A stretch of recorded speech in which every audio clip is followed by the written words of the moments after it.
नाशिकमध्ये ज्येष्ठ साहित्यिक तुसी ढिकले यांच्या 2 वेगवेगळ्या धाटणीच्या पुस्तकांचा प्रकाशन सोहळा उत्साहात पार पडला।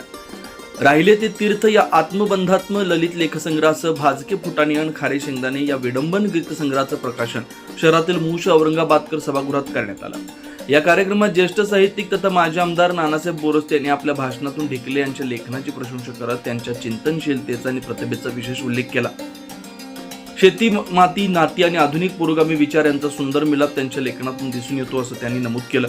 कार्यक्रमाच्या अध्यक्षस्थानी ज्येष्ठ विनोदी साहित्यिक नरेश महाजन उपस्थित होते। यावेळी ज्येष्ठ कवी विवेक उगलमुगले, विडंबनकार संजय आहेर, वैशाली प्रकाशनचे प्रकाशक विलास पोद्दार यांच्यासह लेखक तुसी ढिकले आणि अलका ढिकले मंचावर उपस्थित होते। नानासाहेब बोरस्ते यांनी ढिकलेने आपल्या जडणघडणीत असलेल्या साम्याचा उल्लेख करत त्यांच्या मैत्रीचा इतिहास उपस्थितांसमोर उलगडला। तर अध्यक्ष मनोगतात नरेश महाजन यांनी विडंबन काव्य प्रकाराचं सखोल विवेचन करत ढिकले यांनी या प्रकाराला अत्यंत गांभीर्यानं हाताळल्याचं सांगितलं। लेखक तुसी ढिकले यांनी आपल्या मनोगतात संत तुकारामांच्या अभंगाचा आपल्या लेखनावर असलेला प्रभाव अधोरेखित केला। राहिले ते तीर्थ या पुस्तकातून भूतकाळ, वर्तमान आणि भविष्याचा संगम साधण्याचा प्रयत्न केल्याचं त्यांनी स्पष्ट केलं। विडंबन म्हणजे विटंबना नव्हे, विटंबन काव्य करणे हे सोपे नसते। मूळ कवीच्या काव्यात गंभीर विवेचन असते, त्यावर हुकूम त्यास वेगळ्या विषयाची मांडणी करायची, तीही मिश्किलपणे। विडंबनात मिश्किलपणा हाच त्याचा कणा असतो।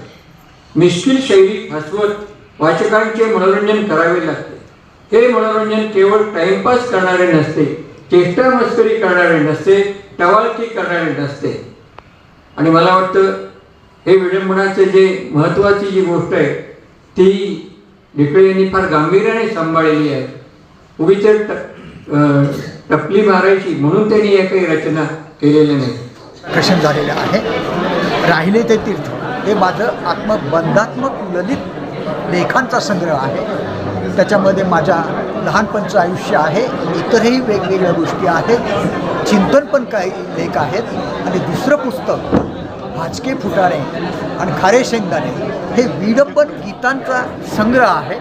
वेगवेगळ्या गीतांच्या आधारे त्याच्यावर कलम करून परंतु रंजन करता करता अंजन घालता येईल अशा पद्धतीने हा विडंबन गीत संग्रह माझा तयार झालेला आहे। शिक्षण देताना साधारणपणे कोणत्याही कविता संग्रहामध्ये हा विडंबन संग्रह असला तरी तो कविता संग्रह आणि त्याच्या साधारणपणे एखाद्या कवितेचं शीर्षक देतात। या शीर्षकची इथे कविता आहे आणि हा शीर्षक जसा हा विषय आकर्षक आहे तसा हे शीर्षकसुद्धा आकर्षक आहे। सहज त्याच्याकडे पाहिलं जातं, त्या आनंदाने, त्या मिश्किलीने, विडंबनाच्या मिश्किलीने पाहिलं जातं, म्हणून तो शीर्षक मला आवडला। अर्थात तो सर्वांनीच त्या शीर्षकाचं स्वागतही केलेलं आहे। माझ्या आता एकूण 9 पुस्तकांचं प्रकाशन झालं आहे। पूर्वी 7 पुस्तकांचं झालं होतं आणि हे 2 पुस्तकं, असे एकूण 9 पुस्तकांचे आतापर्यंत प्रकाशन झालं आहे। त्यापैकी मागचे 3 आणि हे 2 हे वैशाली प्रकाशन करून यांचं प्रकाशन झालं। दिग्गत होईल। पुन्हा एकदा आपलं सर्वांचं स्वागत करतो। आताच कवी अरुण घोडेराव यांचं आगमन झालंय, त्यांचे मनपूर्वक सहर्ष स्वागत करतो। डॉक्टर प्रसाद ढिकले। सर्व आदरणीय प्रमुख अतिथी, या प्रकाशन सोहळ्यासाठी जमलेले सभागृहातील उपस्थित सर्व साहित्यिक बंधू भगिनी, आमच्या सिद्धपिंपरी गावाहून खास या प्रकाशन सोहळ्यासाठी आलेले आमचे सर्व स्नेहजन, सर्व ग्रामस्थ, दूरवरून आलेले सर्व आप्तेष्ट आणि सर्व इष्टमित्र, नातेवाईक, आपण सर्वजण आपल्या बहुमूल्य वेळ देऊन खास या प्रकाशन सोहळ्यासाठी आलात, कार्यक्रमाची शोभा वाढवली, याबद्दल मी आपल्या सर्वजणांचे खूप खूप मनापासून आभार मानतो। कार्यक्रमात संजय आहेर आणि विवेक उगलमुगले यांनी मनोगत व्यक्त केलं, तर डॉक्टर वसंत ढिकले आणि इंजिनियर बाळासाहेब मगर यांनी उत्स्फूर्त भावना मांडल्या। अविनाश चव्हाण यांनी प्रास्ताविक केलं। यावेळी राजेश पडर, प्राचार्य राजेश्वर शेळके, विडंबनकार संजय आहेर आणि अरुण इंगळे यांनी विडंबन गीतांचं सादरीकरण करत उपस्थितांची दाद मिळवली। कार्यक्रमादरम्यान लेखक तुसी ढिकले आणि ढिकले यांचा विजय पाटील आणि सावळीराम किदमे यांच्या हस्ते सत्कार करण्यात आला।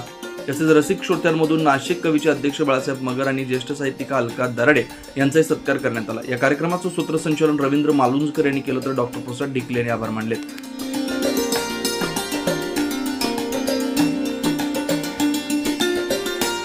न्यूज महाराष्ट्रासाठी प्रतिनिधी अनिल केदारी, नाशिक।